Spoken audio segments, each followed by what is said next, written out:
Back to Empire Prints. I'm really excited for today's print as we are making the live action Senate Guard or Senate Commando Helmet.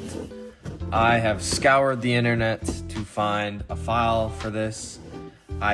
It's even hard to find the animated Senate Guard files, but there's a guy over on Instagram called DS Artwork. Amazing files.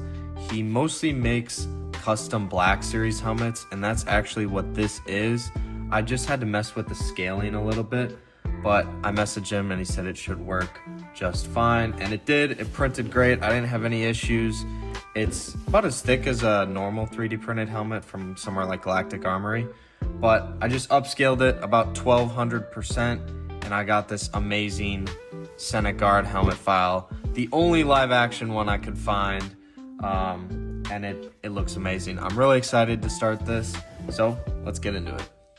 So I printed this helmet on a Bamboo Lab P1S in PLA, and because of the size of the P1S, I did have to cut this file up. It is a pretty tall helmet, especially with that big plume piece on top, so I chopped it in half, as you can see here, and then I just chopped the dome off, and I didn't have any issues printing it that way. But it is a very tall helmet, so even if you have a big printer, you may have to chop this up depending on your head size. But once the helmet was printed, I go into soldering all the pieces together, front and back, because of the flexibility of the big face, I was a little worried that if I filled in these seam lines, they would actually crack. So I just went ahead and very lightly went over that seam line, not trying to make too big of a divot where it'd be hard to fill in and smooth with the sides. So just very lightly go over with your soldering iron until that kind of seals up, and we'll be good to go. Now for the first step of my sanding process, I always like to rough down the print lines as much as I possibly can. This is going to save filler primer and just very tedious sanding. And don't get me wrong, we're going to have to hand sand this regardless. It's inevitable, but this mouse sander really helps out. I use a 220 grit pad just because of the quality that the bamboo prints out. But if your printer is, say you're printing at a lower quality because you want a faster print, or you just have a different printer, I would go down to 80 grit. That really worked for me when I used my longer LK5 Pro. I definitely had some rougher prints, so that 80 grit would really get through those lines, and you can get the same finish. Just takes a little bit more sanding. And make sure to really go over those seam lines with your mouse sander. Try to flush them out, get them as smooth as possible. This is going to make filler a lot easier. After mouse sanding, I like to go into my first round of kind of like a filler, and that is using a Bondo and acetone mixture. I make sure to really water this down, as it's just a lot easier to sand and dries a little bit smoother in my opinion. So you just want to wipe this over the entire helmet. Don't worry about drips or anything like that. And then really go over those seam lines, just like we did with the mouse sander. Really try to pack in as much as that mixture as you can. It's inevitable we're going to have to come in with some just normal Bondo without the acetone to fill in those seam lines, but this is going to make it a lot easier and help it make it a little more flush. So once the Bondo acetone is dried, normally within about 5 minutes you can start sanding this stuff. It is very thin, so you can sand all of it off very quickly if you're not careful, but we're just doing a rough sand over the whole thing with some wet sand 400 grit, and from this point forward I only use 400 grit wet sand to finish this prop. I think it gives a good consistency, gets it nice and smooth, but I don't have to go through so many different grits of sandpaper to get this smooth. I think 400 does the job perfectly.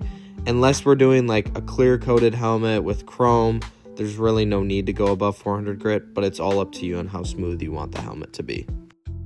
And then after that Bondo had dried, I just put on a layer of filler primer. This is me later in the process after a couple layers of filler primer. You pretty much just want to rinse and repeat the process after the acetone after the Bondo, you want to put on a layer of filler primer, wet sand 400 grit, filler, until you're happy with the final product. And consistently put over Bondo over those seam lines if they're still showing or if the part looks uneven. I actually had quite a bit of problems with the seam lines on this helmet. I'm not too sure if I aligned the parts properly, but once I was happy with it, I sprayed on some white to get a kind of base coat to see any more imperfections. and there were quite a bit that I had missed. I don't know if they show up on camera, but there was a little bit around the seam line. There was a Bondo drip that I missed from the acetone. It was a pretty tedious process to fix a lot of these imperfections, but I pretty much just wet sanded them down with 400 grit, really getting it nice and smooth.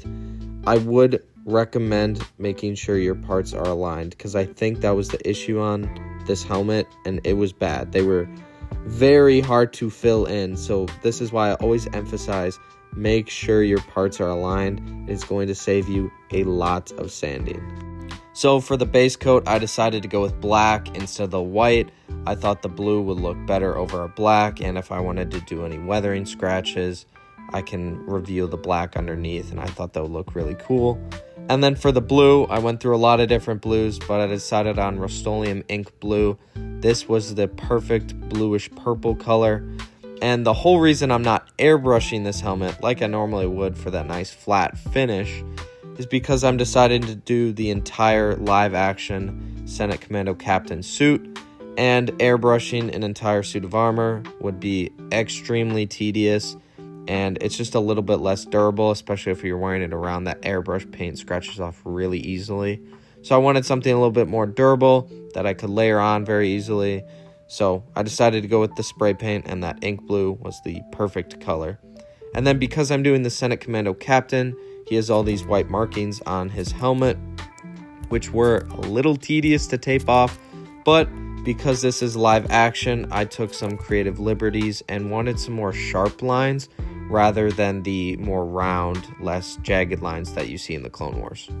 So once I was done taping, I needed to paint everything white for his white markings, and for the white paint, I'm just using some basic white acrylic paint, put through my airbrush with some Vallejo flow improver. That stuff is so nice for getting just any sort of paint out of your airbrush. I mean, this is a cheap Apple barrel acrylic paint. It's nothing fancy, but with some flow improver and diluted with some water, I got a beautiful white out of my airbrush. It's very nice and flat. It looked really, really good. I was really happy with the final product.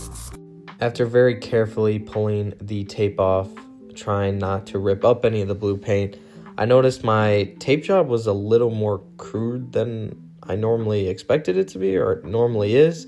It was not the greatest in some areas. I was a little unhappy, and I think this was because of the disorientation from the blue tape over the blue helmet. It made it very hard to see and tape up some of the details, which is okay. I am weathering this helmet, and I ended up fixing all those imperfections with my X-Acto blade.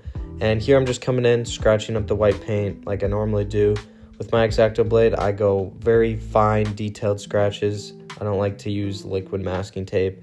I normally would use sandpaper on top of all this, but these guys are a little bit more clean, so I just wanted some more refined scratches. Nothing too crazy, but these guys definitely are weathered in the Clone Wars, so I wanted to show some damage. They did occasionally go on assignments with senators.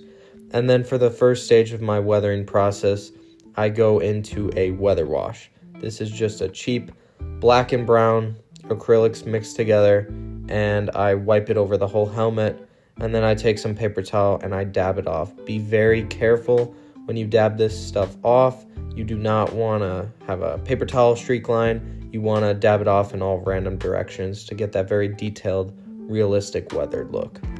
To get more refined dirt in all the crevices and some spotting throughout the helmet, I used my normal chalk weathering process. I'm just using some pastel chalks diluted down with some Mod Podge and some water, and that gives it this perfect chalky wash consistency, but it kind of leaves itself buried in the crevices, very textured, and you can tell it's almost a buildup of dirt. It's very realistic, and I really, really love this process. It's a lot of fun and can change the helmet completely. So I'm just burying it in all the crevices using my finger.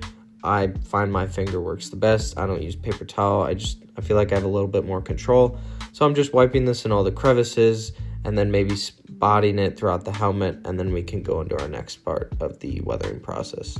So I wanted to try something completely new for my weathering process, and that is brush stiffling.